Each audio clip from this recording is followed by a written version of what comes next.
Hey everybody, it's Matt with Realty Growth, and we are on Broadway in the Lower Town neighborhood, just outside downtown Rochester, sitting at a table I don't know that I envisioned I'd be sitting at several months ago. Where am I and who am I here with? You're at the Shoe Beverage bar, and you're with two of the cobblers. Two of the cobblers, I love it. I remember when we closed on this property, we came in, it was gutted. We'll talk about that in a minute, but I remember sitting down and I was like thinking, oh, the cobblers, how unique. This was an old shoe repair shop. Cobbler is somebody that worked on shoes.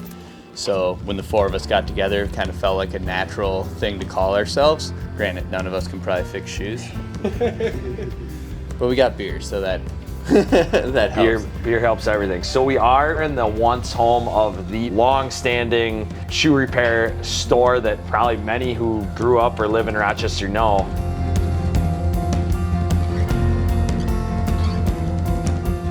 It looks nothing like it did then. It looks nothing like it did when you guys bought the place. Somebody called us, I don't know if it was Matt or you, Jack. You guys said, hey, can we go look at that place on Broadway? Tell us a little bit about the vision and how we ended up here. Yeah, I believe the call was made from Matt to Matt. Got you guys involved here. We wanted to check out the property. The idea continues to kind of snowball and grow. I love it, the true entrepreneurial spirit of, you guys have had some success doing other things in town.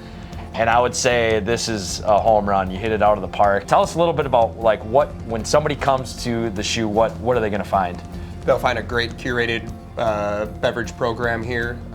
That's kind of the motor behind our establishment. A place to have great conversation, a place to meet your friends, maybe brainstorm up ideas like the ideas that we were able to brainstorm up here to get this place. I mean, that's really what we want the shoe to become, but a comfortable place, I think, for folks no matter where you are on your beverage journey. When I was thinking of neighborhood bars growing up in Wisconsin, I think of like the spot you go after work, after dinner, to meet your neighbor, to kind of have a third space that you're not in your house all the time or at work all the time, a place where you might just go hang out. And we've already seen that with some people. I mean, there's people that just come in, and I think it feels homey, place that you might go and maybe just have a cup of tea. You don't have to come in here and drink alcohol by any means. At least get out of your house and go meet up with some people and feel a little more part of your community. Yeah, I love that. I love that you guys have some, you have your kind of gambit of alcoholic beverages from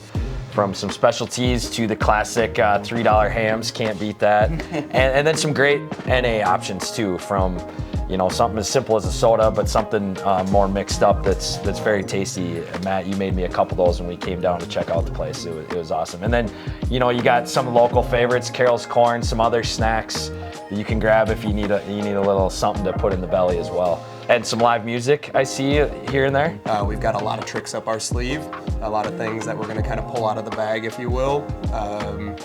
Haven't had a lot of time to do that as over the last 4 weeks, but I feel like with the minds that are here, I mean, for surely many years of things to come. But right away, out of something that we've got going is our live music, held on the first Sunday of every month. Intimate, more like listening room experience is kind of the way that we're looking to do our live music. So you can buy tickets here on site. We keep it pretty classic, so we just got a little note card back there that we write down your name on. Eric, back here,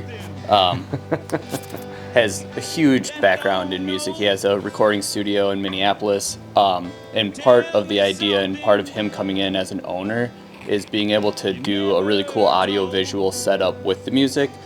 So if we bring an artist in, when they leave, they get a live video recording that's mixed with their songs as something that goes out. Like, obviously we'll put it on our YouTube channel, but then the outside of that, like last night we had Nikki Kneeling in here. We're closed, but Nikki played 2 to 3 songs. We got to talk to him about what his driving force behind music is, and we can put up a little Tiny Desk-esque thing on our YouTube.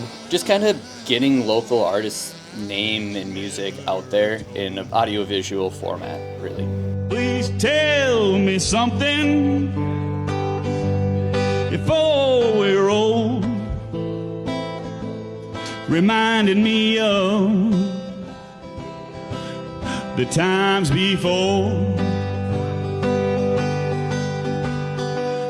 I'm hearing some of this for the first time and on these guys' ideas, and like all I can think about is this is just an entrepreneurial machine that, you know, it is kind of one idea stacked on top of another that all, you know, lend a hand to each other. We're open Tuesday, Wednesday, Thursday, 2 to 10 p.m. And Fridays and Saturdays, we're open from 11 to 11. We've got our social media accounts. That's one thing that we're kind of like push folks towards, but you can find us on, you know, Google listings page and stuff like that for our hours. Eric, Yes. Matt, Frankie, Jack, this place is out of this world. I can't imagine when we came in here, we were at the closing table, you guys told us what you're gonna do, you weren't lying. It looks better than I could have imagined. Everybody, you gotta check this out. North Broadway, Lower Town neighborhood, the Shoe Beverage Bar. Get down here, you won't be disappointed. Congratulations, you guys. Thanks, man. Thank Thanks, you. man. Thank you Thanks so much, guys. Appreciate it.